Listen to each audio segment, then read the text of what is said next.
आज एक मर्तबा फिर तहरीक लब्बैक पाकिस्तान के हुजूर के गुलामों ने बस्ती मलूक में एक नई तारीख रकम कर दी है, अल्हम्दुलिल्लाह।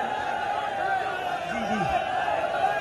और हमारे मुल्तान के सरपरस्त आला NA 158 के नामजद उम्मीदवार सैयद अताउल्लाह शाह साहिब बुखारी, मलिक अल्ताफ हुसैन खोखर, नाज़िम आला जिला मुल्तान और जनाब मुफ्ती सजाद अहमद फरीदी साहिब कहते थे कि ये बाहर क्यों नहीं निकलते।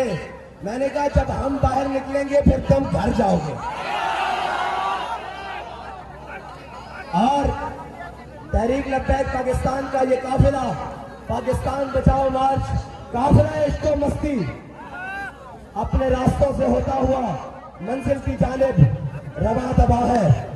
और हमारे कायद ने पहले ही बताया था कि जो गैरों की एडों पर पलते हो, जो अमेरिका के जनाब तलबे चाहते हो और जिनके जनाब वजीर खजाना अगर इस हकदार भी आ जाए तो उनसे मैशत न समझती हो, और जनाब जो बातें बड़ी बड़ी करते हो, दावे जिनके 35 साल तजर्बाकार हुकूमत के हो लेकिन उनसे कुछ ना बन पाए, तो हमारे कायद ने कहा था मुस्तबद रस्ते यही माने गए जिनसे होकर तेरे दीवाने गए और मौत आए जितने फरजाने गए।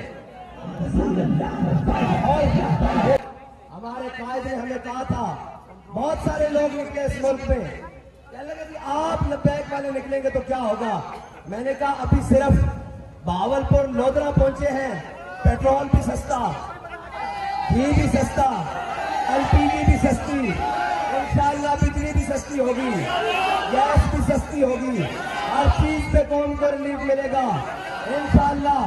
क्योंकि हमारे कायद ने हमें बताया था कि हम जनाब डॉलरों पे बिकने वाले नहीं हैं, हम कमीशन खाने वाले नहीं हैं, हम माफिया के साथ हाथ मिलाने वाले नहीं हैं, हम जेलों से डरने वाले नहीं हैं, हम हथकड़ियों से डरने वाले नहीं हैं। हम तख्तादार पे भी जाकर कहते हैं कि लबे बाम भी पुकारा, सरेदार भी सदा दी, मैं कहां कहां पहुंचा तेरी दीद की लगन में। जिन्हें जिंदगी हो प्यारी वो यहीं से लौट गए।